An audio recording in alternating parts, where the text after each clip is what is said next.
new shrub is going to take at least 2 to 3 years to fully establish a good root system. Right. So when you first planted it in the ground, that's probably what it's concentrating on.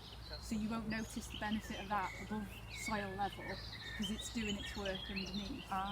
Now, as long as it's not drying out too much, and it may need a feed, hence the yellow leaves, it's probably perfectly fine. By the sounds of it, you've got some buds on it, so that's a good sign. But one of the things with camellias, and obviously the flower now, so it's early in the year, those buds for those flowers actually formed at the end of last summer. Right. So if your plant gets really dry during those summer months, it will sacrifice those buds. Oh, So I see. a good way to get really good amount of flowers, for one, have a plant established well to begin with, Right. but then also to make sure it doesn't dry out in the summer. So obviously these are mainly planted in sort of shade, partial shade, so the soil will never get very dry.